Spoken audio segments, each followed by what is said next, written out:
ఈరోజు వద్దనుకున్నా, ఎందుకు ఇంటర్వ్యూ వద్దు ఏమొద్దు పడయాల.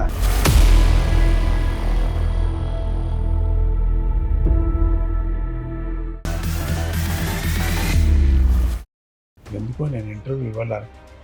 ఏదే మీకు వేరే ప్రోగ్రామ్ ఉంది కదా స్వామీజీకి, ఆ రికార్డింగ్ వెళ్ళాలని. అవునానా, అది పోస్ట్పోన్ చేయి, సాయంత్రం పెట్టుకుందాం.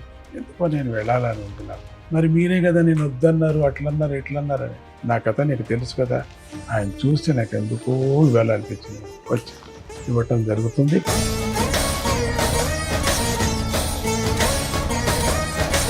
నా కెరీర్లో ఎన్నో ఇంటర్వ్యూలు చేశాను గురువుగారు. మీ ఇంటర్వ్యూతో నా జర్నలిజం వృత్తి కావచ్చు, నా జీవితము పరిపూర్ణమవుతుంది. ఒక చిన్న అనుమానం ఉంది గురువు, అమ్మగారు ధ్యానంలో ఉన్నప్పుడు శిశువు జన్మ అది మనం అడగద్దండి, జన్మ రహస్యం అది. అక్కడికి వచ్చి 2000 దత్త జయంతి రోజున సర్వధర్మ సమన్వయం స్థాపించారంటారు గురుగారు. వాటి విశిష్టత గురించి ఒకసారి వివరిస్తారు గురుగారు.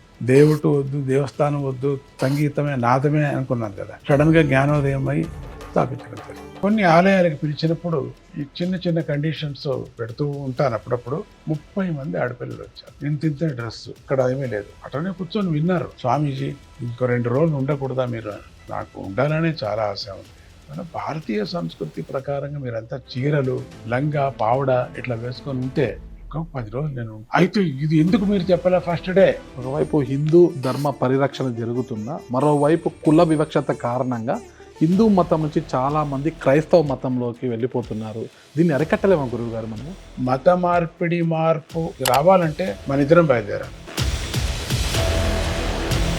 గురు బోధనల ద్వారా ప్రతి ఒక్కరిలో, యువతలో అంతా కూడా భక్తి భావన పెరుగుతోంది. ప్రవచనకర్తలు కూడా ఎక్కువ అవుతున్నారు, తీర్థయాత్రలు పెరుగుతున్నాయి. కానీ రోజు రోజుకి నైతిక విలువలు మాత్రం క్షీణిస్తున్నాయి, పెరగడం లేదు మనుషుల్లో.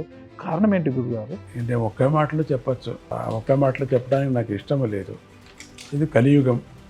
ఆ కలి ప్రభావంతో భాగవతంలో చెప్పిన ప్రకారంగా నడుచుకొని వస్తుంది. ఒకవైపు గో పూజ ఇలా మనం చేస్తున్నాము, గో వధ కూడా అదే స్థాయిలో జరుగుతోంది గురుగారు. దీన్ని అరికట్టాలంటే ఏం చేయాలంటారు? మనం ఆ గోమాంసాన్ని హిందువులు తింటూ గోవధ చేయొద్దండి, ఒక తట్టు పూజ, ఒక తట్టు పలహారం చేస్తూ ఎట్లా అవుతుంది? మీరు చెప్తున్నారు గురుగారు, హింస లేకోకుండా పూజించండి అనేది. అని ఇప్పటికీ పెరుగుతుంది. గ్రామ దేవతలకు ఇప్పటికీ కూడా జంతు బలులు జరుగుతూనే ఉన్నాయి. ఎలా మనం అరికట్టాలంటారు గురుగారు? అది అందరూ మనం హిందూ ధర్మం అయినటువంటి వాళ్ళందరూ చేరుకొని చేయాలి ఆ పని ఒకటి.